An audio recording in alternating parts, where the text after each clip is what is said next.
Jennifer Daugherty was a 30-year-old woman from Mount Pleasant, Pennsylvania. She was described by those who knew her as a kind, trusting, and innocent person. Jennifer had a mental disability that gave her the cognitive abilities of a 14-year-old. Despite this, she was trying to gain independence and live a normal life. She frequently took buses on her own, wanting to prove to her family that she could take care of herself. She was excited about making new friends and being part of a social circle. Unfortunately, she would meet the wrong people who saw her as an easy target. In February 2010, Jennifer traveled to Greensburg, Pennsylvania for a doctor's appointment. She planned to stay overnight with her friends before heading back home. However, she will never return home. Part 1. The day of Jennifer's disappearance. On February 8, 2010, Jennifer Daugherty set out on what should have been a routine trip. She traveled by bus to Greensburg, Pennsylvania, about 20 miles from her hometown of Mount Pleasant. Her purpose for the trip was simple. She had a doctor's appointment scheduled for the next day. Instead of returning home that evening, she planned to spend the night with friends she had made in the area. Jennifer had always been trusting of others. She saw the best in people and believed that everyone had good intentions. She was excited to be social and was happy to be included in a new group of friends. She had no idea that she was walking into a trap. Jennifer arrived at the Greensburg bus station that afternoon. While waiting, she ran into Amber Meidinger, a woman she had previously met at the West Place, a facility for people with special needs. Jennifer had no reason to be suspicious. Meidinger had seemed friendly when they first met.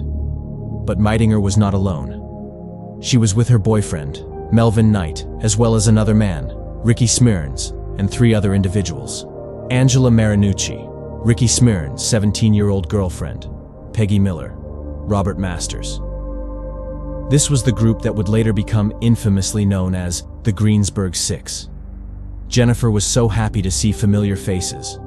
She innocently joined the group, believing she was among friends. When Ricky Smearns invited her to stay overnight at his apartment, she happily accepted. As Jennifer interacted with the group, she made a seemingly harmless comment that would seal her fate.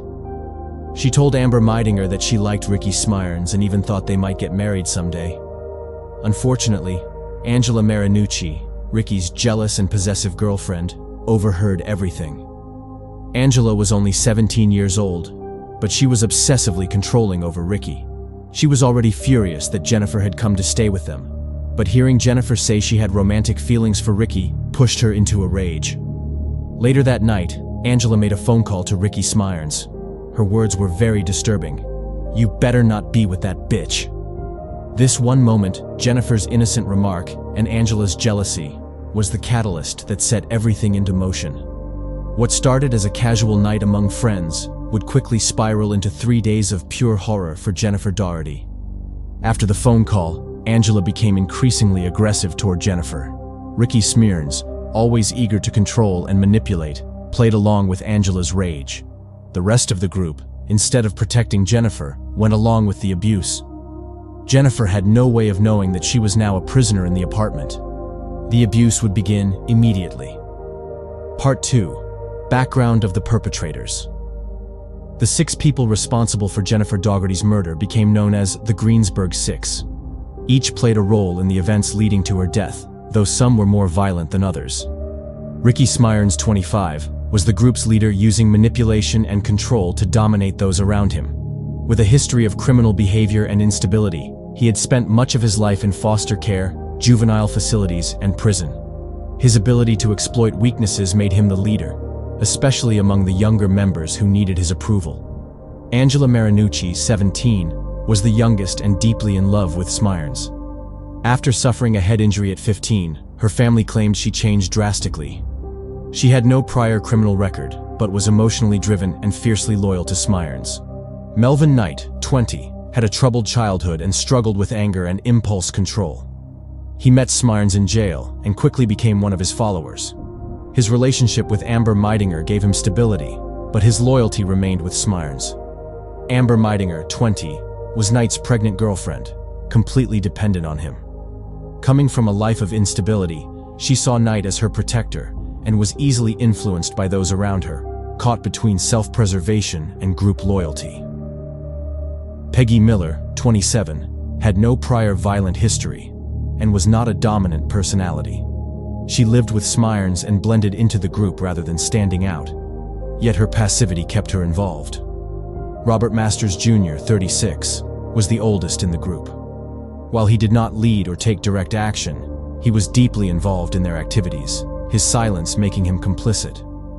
Each member had different motivations and levels of influence, but together they formed the Greensburg Six. Part 3. The 3-day torture of Jennifer and her death. The nightmare began as soon as Jennifer stepped inside the apartment at 428 North Pennsylvania Avenue in Greensburg. What she believed would be a warm gathering among friends quickly turned into a cruel game of control, humiliation, and violence. From the moment she arrived on February 8, 2010, Jennifer was no longer a guest. She was a prisoner. The first signs of hostility came in subtle ways. Her so-called friends began digging through her purse, stealing her money, gift cards, and cell phone. She was confused, but still trusted them, likely assuming it was all in good fun. But the situation escalated quickly. They poured mouthwash inside her bag, ruining her belongings, and began hitting her with empty soda bottles. At first, the abuse was sporadic and non-lethal, more like bullying than outright torture. But Jennifer, being cognitively vulnerable, did not fully grasp the danger she was in.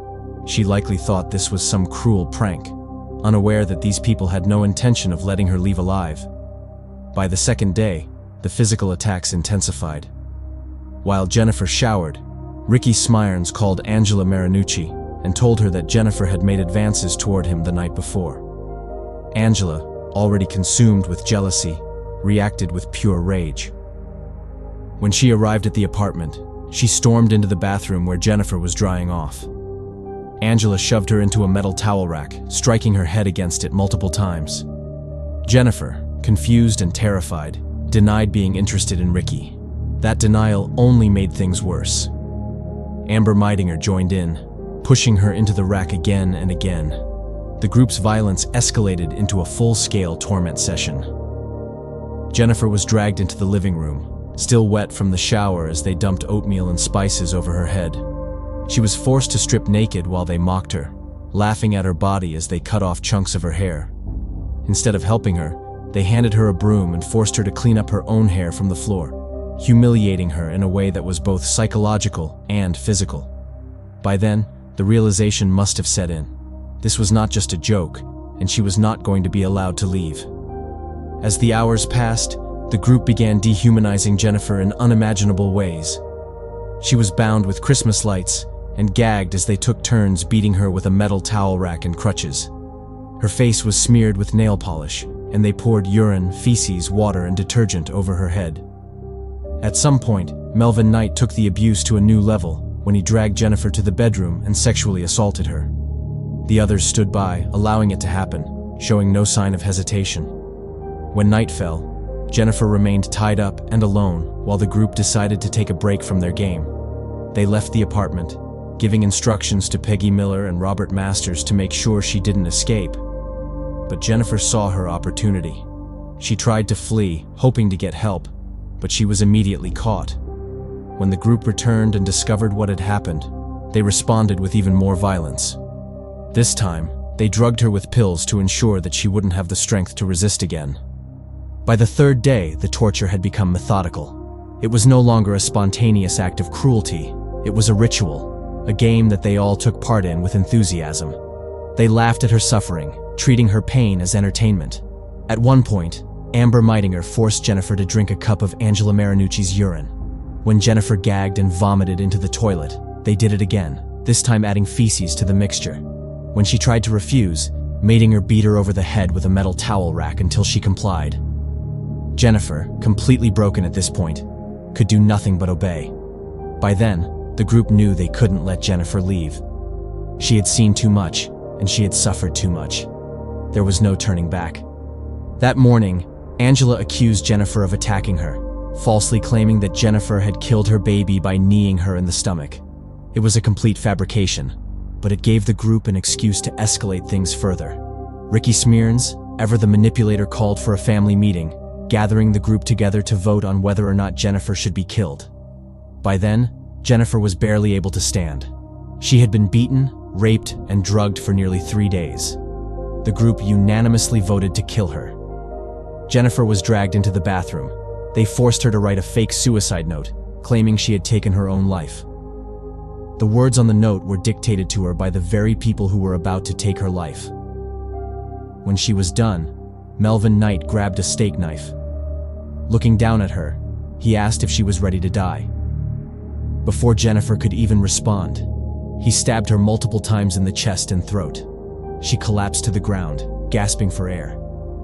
But she didn't die right away. Jennifer was still breathing, still conscious. Melvin Knight walked out of the bathroom and casually told the group that she wasn't dead yet. Angela Marinucci, the one who had started this all, responded coldly, "Then finish her." Ricky Smirns picked up the knife and cut Jennifer's wrists, trying to speed up the process. When that didn't work, he and Melvin Knight wrapped Christmas lights around her throat and strangled her until she finally stopped moving. With Jennifer's body lying lifeless on the bathroom floor, the group held another meeting, this time deciding what to do with the body. Eventually, they stuffed her into a garbage can, wrapping her in Christmas decorations as if she were nothing more than discarded trash. In the middle of the night, they carried the can to the parking lot of Greensburg-Salem Middle School and left it there, tucked beneath a truck. With the body disposed of, they returned to the apartment, went to bed, and slept soundly as if nothing had happened. The next morning, a man getting ready for work noticed the garbage can beneath his truck. Part 4. The Investigation and Arrest.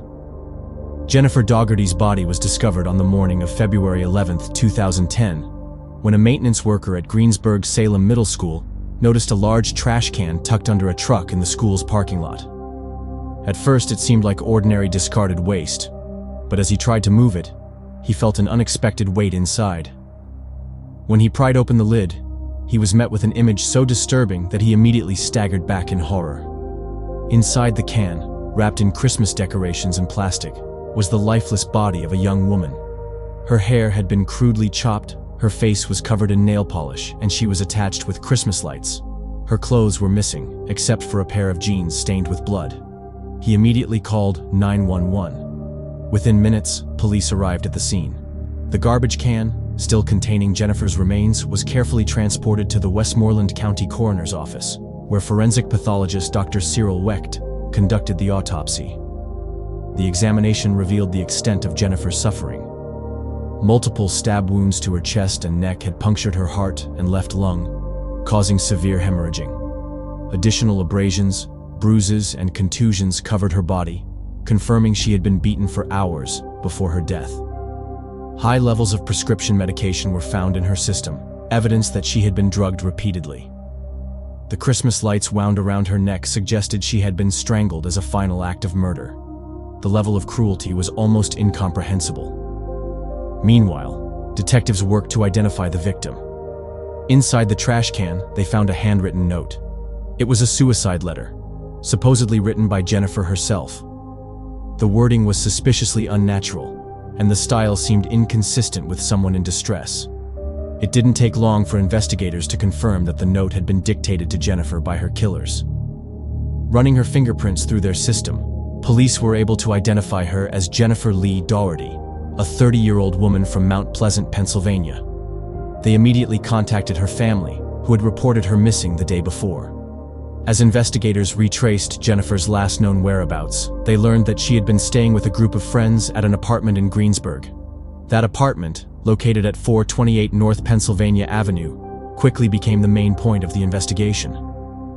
Witnesses told police that Jennifer had arrived there on February 8th and had not been seen leaving since. Within hours, authorities arrived at the apartment with search warrants. What they found inside confirmed their worst fears. The walls were covered in streaks of dried blood, the floors stained with what appeared to be vomit and urine. A metal towel rack, bent and dented, was discovered in the bathroom, matching the injuries described in Jennifer's autopsy. The apartment reeked of decay, and scattered throughout were remnants of the torture Jennifer had endured. A pair of crutches, broken and covered in dust, the same ones used to beat her. The knife used in her murder was found still in the kitchen sink, hastily washed but still carrying traces of Jennifer's blood. The 6 individuals who had taken part in the crime, Ricky Smearns, Angela Marinucci, Melvin Knight, Amber Meidinger, Peggy Miller, and Robert Masters Jr., were still inside the apartment when police stormed in. None of them resisted arrest. In fact, they acted as if they had done nothing wrong. Some appeared completely unfazed, while others seemed irritated by the intrusion. They were all taken into custody and transported to the Greensburg Police Department for questioning. During the initial interrogations, the group stuck to a calculated silence. They denied any involvement in Jennifer's murder, claiming they had last seen her alive days earlier. But their composure began to crumble when detectives started presenting evidence.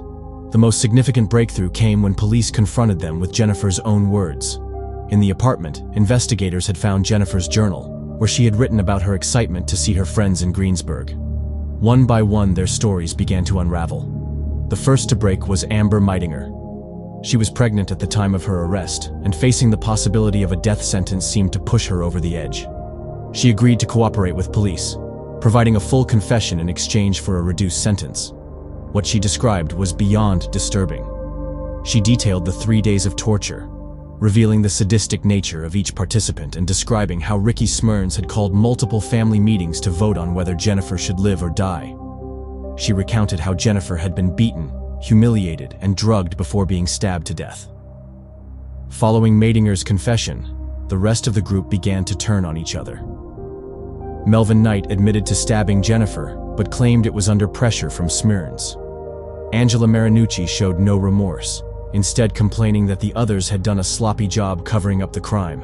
Peggy Miller and Robert Masters, while not directly involved in the killing, were fully aware of what had happened and had done nothing to stop it. The most chilling reaction came from Ricky Smearns, the master manipulator behind the entire events. When confronted with the evidence, he showed no signs of guilt. Instead, he laughed and blamed Jennifer for causing drama. He continued to manipulate his co-defendants, whispering to them during breaks, reminding them to stick to the story. But it was too late.